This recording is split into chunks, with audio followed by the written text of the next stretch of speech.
여러분 안녕하세요. 오랜만이죠. 딜리아예요. 잘 지내셨나요, 여러분? 너무 오랜만이죠? 그래서 오랜만에 수다를 떨어보려고 하는데 도통 어떤 주제로 수다를 떨어야 될지 감이 안 잡히는 거예요. 그래가지고 제가 제 채널에 도움을 받고 있다는 친구한테 연락을 해서 혹시 나한테 궁금한 거 없어? 내가 어떤 주제로 얘기해줬으면 좋겠어? 이렇게 물어보니까 이 사람이랑 결혼해도 될까? 결혼할 사람 알아보는 방법에 대해서 이야기해주면 좋겠다 이런 얘기를 하더라고요. 아마 지금 그런 고민을 한창 하는 시기의 친구라서 그걸 물어본 것 같은데 생각해보니까 저희 채널에 모여있는 구독자분들의 나이대나 이제 이런 걸 생각해 봤을 때 같이 나눠봐도 좋을 주제인 것 같다 해가지고 제가 냉큼 준비해서 왔습니다. 제가 결혼 7년 차고 남편이랑 안 시간도 거의 이제 10년이 다 됐더라고요. 그리고 이제 주변에 결혼한 친구들도 있고 이런저런 이제 사례들도 보고 이렇게 하면서 제 나름대로 이제 생각이 정리가 된 게 있어요. 그래서 내 여동생이 있다면 꼭 말해주고 싶다. 꼭 말해주고 싶다. 이런 것만 정리해 왔으니까 끝까지 시청해주세요. 일단 첫 번째로 결혼에 대한 고민을 너무 성급하게 시작하지 않으셨으면 좋겠어요. 만약에 여러분이 도파민이 팡팡 터지는 그 콩깍지의 시기 있죠. 그 시기를 보내고 계시다면 그냥 즐기세요, 여러분. 그 시기는 즐겨도 되는 시기고 인생에 그런 시기가 얼마 되지 않아요. 그리고 그때는 여러분도 아시겠지만 정상 상태가 아니에요.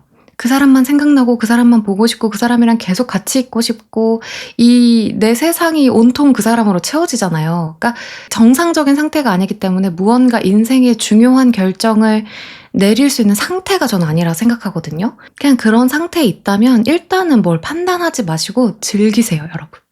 즐기세요. 그래서 만나다 보면 자연스럽게 그런 것들을 고민해야 되는 시점이 와요. 일단 여러분이 자연스러운 수순으로 이제 결혼을 좀 고민해 봐야 되는 때가 왔다. 이렇게 생각했을 때, 이런 시기가 왔을 때 어떻게 해야 되는지 체크리스트를 제가 좀 준비를 해봤습니다. 일단 저는 기본적으로 결혼이라는 게 인생이라는 여행을 하는데 동반자를, 그러니까 메이트를 찾는 일이라고 생각을 하거든요. 그 왜 최근에 그거 시작했잖아요. 지지고 볶는 여행. 되게 재밌게 봤는데 진짜 사람들이 결혼하기 전에 저렇게 좀 장기적으로 여행을 좀 가봤으면 좋겠다 싶은 게 진짜 결혼해서 사는 거랑 비슷하거든요. 막 의사결정 함께 해야 되고 뭔가를 같이 정해야 되고 문제가 발생하면 해결해야 되고 언제 어디서 무슨 일이 일어날지 모르는 일을 둘이 손 떡 붙잡고 같이 가야 되는 거거든요. 나 혼자 하는 여행은 상대적으로 쉬울 수 있어요. 이 사람 눈치 안 봐도 되고 나 하고 싶은 대로 해도 되고 그냥 내가 가고 싶은 곳 가도 되잖아요. 근데 기본적으로 함께 여행을 하는 걸 잘하기 위해서는 사람이 기본적으로 갖춰야 될 그 소양이 있어요.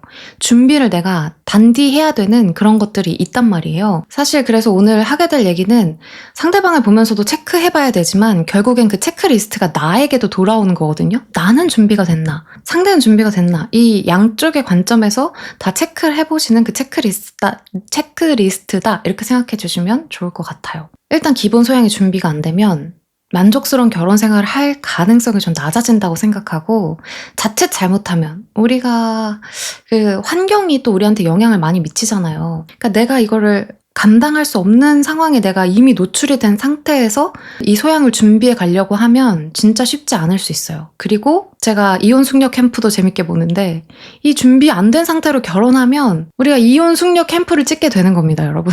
그래서 일단 1번, 상대방이 자기 자신에 대한 이해도가 높은지를 체크해 보셔야 돼요.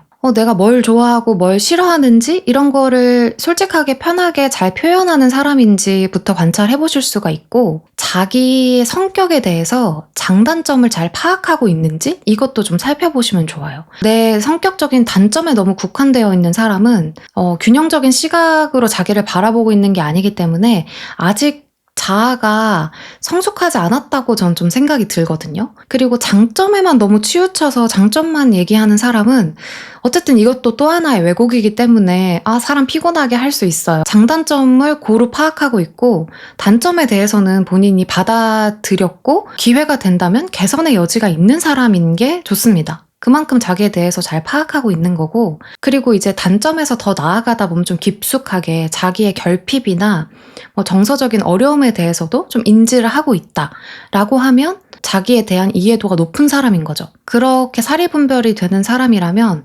기꺼이 자기가 함께 하는데 부족한 부분은 개선하기 위해서 노력을 할 거거든요. 근데 이게 인지조차 안 된다? 그러면 이제 굉장히 서로 답답해지는 겁니다. 그래서 어쨌든 자기의 성격적인 장단점에 대해서도 좀 잘 파악하고 있는지. 그 다음에 이제 가치관 있잖아요. 그 나는 솔로 보면은 뭐 결혼관은 어떠세요? 뭐 육아 교육관이라든지 뭐 종교관 뭐 여러 가지 이야기 하잖아요.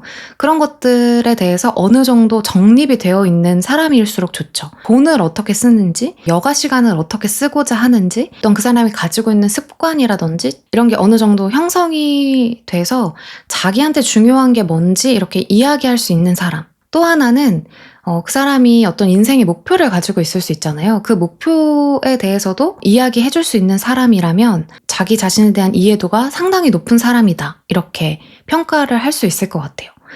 이건 나에게도 마찬가지죠. 내가 지금 말씀드린 여러 가지 물음에 대해서 아직 잘 모르겠어요 라고 하시는 분들은 답을 내려가는 과정을 거치시는 게 만족스러운 결혼 생활을 위해서 너무너무 중요합니다. 그렇기 때문에 나도 그도 자기 자신에 대한 이해가 깊어야 된다. 이런 자기 자신에 대한 이해를 바탕으로 솔직하게 자신에 대해서 표현할 줄 알고 진실되게 이야기하고 그냥 자기 자신이 편안한 거예요. 나는 이런 사람이다. 이렇게 자신 있게 말할 수 있는 거죠. 내가 뭐 완벽해서가 아니라 나는 이런 사람인 거니까 그거에 대해서 솔직하고 자신감 있게 드러낼 수 있는 사람. 근데 눈치 보고 자기 자신에 대해서 솔직하지 못하고 이리저리 끌려다니는 사람은 결국에는 관계 자체가 나중에 힘들어질 수 있어요. 건강한 관계를 만들기가 어려울 확률이 높다는 거죠. 그리고 이제 두 번째는 본인의 감정을 잘 이해하고 표현하는가. 예를 들면 이런 건 어떨 때 관찰해 보시면 좋냐면 상대방의 이제 직장에서 갈등 관계에 있는 어떤 대상이 있어요. 그래서 그 사람이랑 무슨 일이 있었던 거야. 그런 그 일상의 사소한 것들 이제 미주알 고주알 연인 사이에 많이 이야기하잖아요. 그럴 때 그 사람이 그 사안에 대해서 실제로 일어난 일, 그러니까 팩트, 그러니까 그 사실을 기반한, 물론 100% 사실 기반한 건 어려울 수 있는데 어쨌든 있는 그대로 최대한 관찰할 수 있는 능력이 있는 사람인지, 그리고 그 관찰한 결과에 대해서 자기 생각이 어떤지, 그리고 거기에 대한 자기 감정이 어떤지를 좀 구분해서 이야기할 수 있는 사람인지 아닌지 보시면 좋을 것 같아요. 예를 들면 A라는 사람을 남자친구가 싫어한다고 생각해봐요. 야, A가 나 또 무시했어. 아, 진짜 개짜증나. 막 이렇게 얘기를 했다고 해볼게요. 여기에 대해서는 상황에 대한 관찰은 없고 무시했다 라는, 저 사람은 그냥 날 무시한 게 확실시 되는 거고, 그 다음에 난 그냥 짜증이 나 이렇게 표현을 하는 사람인 거예요. 그러면 이게 나한테도 그게 적용되거든요. 나랑 싸울 때도 우리가 있는 그대로의 팩트를 보기보다는 서로의 생각과 해석이 개입되고 심지어 막 마구잡이로 판단한 것들로 서로를 막 상처 주는 이야기를 하면서 싸우게 될 확률이 높아요. 예를 들면 A라는 사람이 오늘도 엘리베이터에서 만났는데 나한테 인사를 안 하더라? 이번 주에만 3번을 나한테 인사를 안 했어. 그럼 이게 팩트인 상황인 거죠. 여기에는 관찰한 결과만 있는 거잖아요. 그랬는데 나는 그렇게 되니까 이 사람이 나를 무시한다는 생각이 들더라고.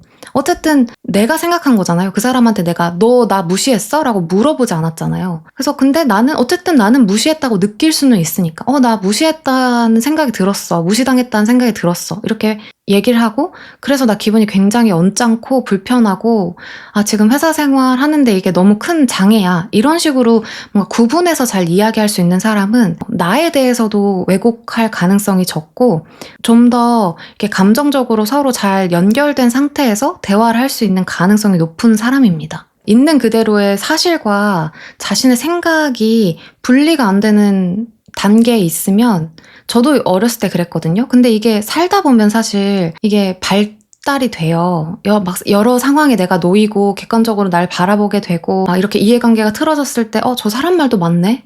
나는 내 말만 맞는 줄 알았는데? 그러니까 이런 것들을 경험을 통해서 어느 정도 성숙을 하게 되면 누구나 이제 갖춰지는 그런 시각들인 거죠. 근데 그게 너무 이제 미성숙한 사람은 그냥 자기 시각에서 해석한 게 맞다고, 옳다고, 그게 사실이라고만 생각을 하는 거예요. 저 사람은 100% 날 무시했어. 그게 나한테 그대로 돌아와요. 내가 어떤 행동을 했을 때 난 전혀 그런 의도가 없었는데 넌 날 무시했어. 너는 그런 사람이야. 이렇게 단정을 지어버린다거나, 이 사람이 그런 상황에서 사실과 본인의 생각과 본인의 감정을 얼마나 잘 분리하고 이해하고 있는지 이런 점도 꼭 한번 체크해 보셨으면 좋겠어요. 세 번째는 나를 이해하려고 노력하는가 입니다. 아직 자기가 중심이 잘 잡히지 않은 사람은 사실 여유가 별로 없거든요. 그리고 애착 대상이 생기면 의존하고 싶은 게 강하고 내 마음대로 상대가 다 해주길 바라고 나 이게 너무 큰 거예요. 근데 어쨌든 자기 중심이 잡히고 좀 성숙에 이른 사람들은 여유가 있어요. 상대방을 바라봐줄 여유가 있는 거죠. 그래서 상대방에게 정말 호기심을 가지고 관심을 가지고 그 사람을 이해하기 위해서 마음을 낼 수 있는 그 여분의 공간이 있는 거예요. 나중에 결국 결혼 생활하면서 문제가 되는 건 어떤 영역이냐면 우리가 같은 영역이기보다는 다른 영역에서 발생을 하거든요. 결국에는 결혼 생활은 다른 부분을 어떻게 다루어 나갈 것인가에서 그 행복도와 만족도가 결정이 된다고 해도 과언이 아닌데 그러기 위해서는 나와 다른 상대방을 진짜 잘 이해하려고 노력을 해야 돼요. 잘 맞아서 아무 문제 없는 영역은 그냥 감사할 일임에도 불구하고 디폴트 값이 돼요. 그래서 그냥 그거는 내 인식에서 사라지고 내가 불평인 부분, 불만인 부분, 우리가 계속 문제를 겪는 부분에만 자꾸 집중을 하게 돼서 결국에는 다른 부분을 어떻게 서로 이해하고 맞춰나갈 것인가에 되게 초점이 맞춰진단 말이에요. 내가 나 하나 건사하고 살아가는데 괜찮은 거예요. 어느 정도 할만해. 그래야지 다른 사람을 봐줄 여유가 생기잖아요. 그런 정도의 여유가 있고 이게 우리가 이런 점이 다르구나 저런 점이 다르구나 그 호기심과 열정 이런 게 있는 사람인지 보셔야 돼요. 계속 나한테 질문하고 이건 왜 그런 거야? 너는 이렇게 느꼈구나. 이렇게 해서 그렇게 행동했구나. 뭐 이런 식으로 계속 그 의지가 있는지를 확인을 해보시면 좋습니다. 매일 만났는데 자기 얘기만 해. 온통 그 자신뿐이에요. 그러면 좀 생각을 해보실 필요가 있다는 거죠. 그리고 네 번째는 혼자만의 시간을 잘 보내는가 또 체크해 보실 필요가 있어요. 이게 혼자 즐거운 시간을 보낸다는 건 어쨌든 그 사람이 자기만의 삶이 있다는 거예요. 자기만의 여정이 있다는 거거든요. 그게 얼마나 소중한지를 알기 때문에 상대방의 삶에 대해서도 통제하려고 하거나 자기 마음대로 조정하려고 하거나 지시하려고 하거나 강압하려고 하지 않고 그 사람의 삶의 여정을 응원해 줄 수가 있는 거거든요. 그래서 저는 그 혼자 보낸 시간을 즐겁게 주체적으로 잘 쓰는 사람 이라면 굉장히 많은 부분에 대해서 이야기를 해준다고 생각해요. 어쨌든 우리가 사랑해서 같이 이 여행길에 올랐지만 너도 너만의 여정이 중요하고 나도 나만의 여정이 중요하다는 걸 인정하고 존중할 수 있는 사람이라는 뜻인 거죠. 다섯 번째는 열린 마음으로 문제를 해결하는가입니다. 그러니까 이 열린 마음이라는 게 옳고 그름의 문제로 사안을 보지 않는다는 걸 의미하고 싶었거든요. 너가 잘못됐어. 네가 100% 잘못했어. 이런 식으로 싸울 때 이야기하는 사람 있잖아요. 그러니까 이 사람은 그 문제를 해결하는 것보다는 누가 더 잘했고 잘못했고를 따지는 게 너무 중요한 사람인 거예요. 그런 사람이랑은 실질적으로 어떤 문제를 해결해 나가기 굉장히 어려워요. 근데 결혼 생활은 진짜 문제 연속이고 같이 풀어야 되는 문제가 진짜 산재에 있거든요.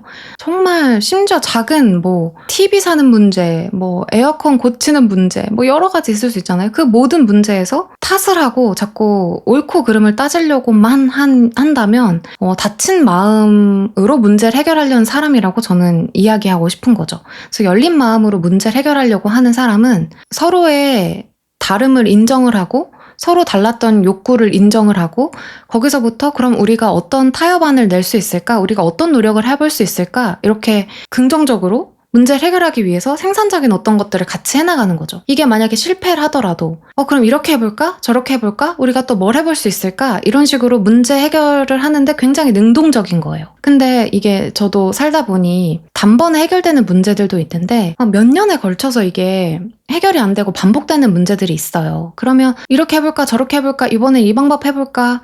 서로 이렇게 으쌰으쌰 해도 이겨내기가 힘든데 한 사람이 계속 이거는 네 잘못이잖아. 사과해. 너가 잘못했어. 네가 100% 고쳐. 막 이런 식으로 한다면 매우 피곤하고 어려운 결혼 생활이 될 수 있는 거죠. 그러니까 결국에는 만족도가 낮을 수밖에 없고 서로 힘들어지는 길이다. 어떤 식으로 문제를 해결하는지 그런 방식들도 한번 찬찬히 살펴보시면 좋겠어요.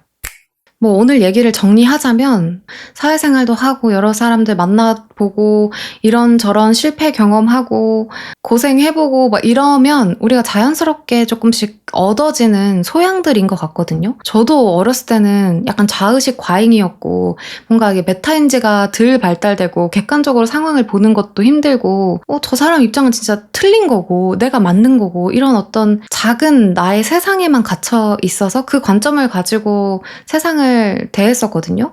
근데 이게 우리가 어느 정도 인생을 살다 보면 이게 다 함양이 되는 것들이에요. 위성숙에서 성숙으로 이제 나아가는 거죠. 이런 것들이 돼야 이 사람의 인생 여정과 내 인생의 여정이 이렇게 포개질 수 있는지 같이 갈 수 있는지 판단을 할 수가 있어요. 그냥 너무 사랑하고 예쁘고 맨날 같이 있고 싶다고 해서 결혼할 수 있는 문제는 저는 아니라고 생각하거든요. 이 사람의 이런 뭐 가치관이라든지 인생의 방향, 중요하게 생각하는 거, 목표, 이 사람은 독일을 가리켜. 근데 나는 발리를 가리켜. 이게 달라요. 그럼 어떤 의사결정 해볼 수가 있잖아요. 헤어지든가 아니면 야 그래 독일 갔다가 발리 가자. 발리 갔다가 독일 가자. 뭐 중간으로 가자. 뭐 이렇게 얘기가 할 수 있잖아요. 이게 전무한 상황에서는 이제 진짜 난리가 치는 그 갈피를 잡지 못하고 엄청나게 힘들 수 있다. 그 이혼 숙녀 캠프가 괜히 있는 게 아니에요. 물론 거기는 이제 극단적인 사례들이 많이 나오긴 하지만 저는 이런 기본 소양이 없이 결혼 생활을 하다 보면 자칫하면 거기로 갈 수가 있어요, 여러분. 그래서 중요한 건 상대도 이런 기준의 체크리스트에 따라서 한번 잘 관찰해 보실 필요도 있지만 나는 준비가 되었나? 이것도 굉장히 중요한 문제니까 나 스스로도 좀 돌아보는 시간이 되셨으면 좋겠고 약간 저는 믿고 걸러야 되는 요소들도 있다고 생각해요. 그래도 좋아요, 그래도 할래요 라고 하시면 뭐 방법은 없지만 약간 그러니까 좀 미래가 그려진다 하잖아요. 이런 거는 좀 위험한 사인인데 하는 것도 제가 간략하게 정리를 한번 해봤어요. 예를 들면 나한테 자꾸 지시하는 거 있잖아요. 이 사람이랑 나랑 어떤 가치관이 달라요? 그래서 뭐 예를 들면 상대방이 내 지출하는 습관에 대해서 그러니까 문제의식이 있을 수 있거든요. 근데 서로 이제 이렇게 해보자 저렇게 해보자 이제 타협을 하거나 이야기를 하면 되는데 강압적으로 지시해. 이렇게 해. 이렇게 해야만 돼. 이렇게 하는 사람들이 있어요. 어디에도 존중을 찾아볼 수 없고 배려를 찾아볼 수 없죠. 그리고 사람이 질투할 수 있거든요. 나랑 시간을 더 많이 보내주면 좋겠어. 질투를 느끼고 막 서운해하고 속상해할 수 있어. 근데 내가 다른 사람들이랑 보내는 시간까지 통제하려고 든다던가 아니면 내 옷이나 뭐 행동거지 막 이런 것들에 대해서 막 지적하고 통제하고 그래서 내 자존감을 깎아먹고 이런 사람들 있죠. 이거는 아무리 여러분 사랑하셔도 한번 이렇게 콩깍지를 벗겨볼 필요가 있어요. 건강한 관계를 유지하기 굉장히 힘든 유형의 사람들이거든요. 지시, 통제, 강압 이런 것들이 계속 보인다. 그거 곰곰이 생각을 해보실 필요가 있어요. 그리고 안 믿는 사람도 있어요. 어떤 것에 대해서 오해가 생겼을 수 있잖아요. 사람이 사는데 만나는데 그러면 내가 아니라고 했을 때 아닌 걸 믿어야 되는데 의심을 계속해요. 그리고 이미 내가 거짓말한 사람이라는 게 그냥 확실시 돼. 그냥 내가 무슨 말을 하든 딱 답정 너인 거죠. 그냥 그걸 믿는 거예요. 그런 사람들도 조심할 필요가 있다. 그리고 뭐 나에 대해서든 내 주변 사람에 대해서든 내 가족에 대해서든 뭐 안 맞는 사람이 있을 수 있고 불만을 표하거나 그것 또한 비난할 수 있잖아요. 근데 그걸 넘어서 조롱을 하거나 비하를 하거나 그런 식의 습관이 있는 분들도 조심하셔라. 그리고 뭔가 나에게 소중한 것을 빌미로 자신이 원하는 걸 관철하기 위해서 위협적인 멘트를 한다거나 약간 협박 아닌 협박을 한다거나 그리고 엄청 사소한 것에서 분노를 조절하지 못하는 거죠. 본인의 화를 절제하지 못하거나 이런 것도 주의 깊게 보셔야 되고 우리가 이제 성관계에 있어서도 강압적으로 하는 사람들 있잖아요. 방식이나 횟수에 대해서 내가 원하지 않는데 그걸 강압하거나 강제하거나 압박하고 강요하는 거 이런 사람이다? 그러면 여러분 도망가세요. 도망가셔야 됩니다. 그러니까 사실 뭐 제가 오늘 경제적인 거 뭐 이런 건 전혀 말씀드리지 않았는데 돈이라는 건 과정 속에 있다가도 없을 수 있고 없다가도 있을 수 있고 뭐 여러 가지 상황이 있을 수 있기 때문에 이 소양이 가장 중요하다고 생각합니다. 그래서 여러분도 한번 찬찬히 잘 저장해 놓으셨다가 한번 판단해 보시길 바라고 내가 이런 사람이 되면 이런 사람을 알아볼 확률도 높아지겠죠. 혼자 계신 상황이라면 자신에 대한 공부, 탐구 열심히 하시고 아무리 좋아도 걸러야 되는 사람들은 거르시는 게 어떨까. 아무리 좋더라도 진짜 인생 위험해질 수 있는 요소를 가진 사람들 있잖아요. 그러니까 또 한번 잘 살펴보시길 바랍니다. 그럼 오늘은 여기까지 하고요. 제가 진짜 주제를 잘 못 정하겠더라고요. 혹시 댓글로 같이 수다 떨고 싶은 주제나 혹시 뭐 저한테 궁금하신 거나 뭐 혹시 있으시다면 남겨주시고, 그럼 제가 좀 리스트업을 해놨다가 이렇게 차근차근 한번 이렇게 대답을 하는 컨텐츠들을 만들어 보도록 하겠습니다. 그러면 오늘도 끝까지 영상 함께 해주셔서 너무너무 감사하고요. 전 다음 영상으로 찾아올게요. 안녕 여러분.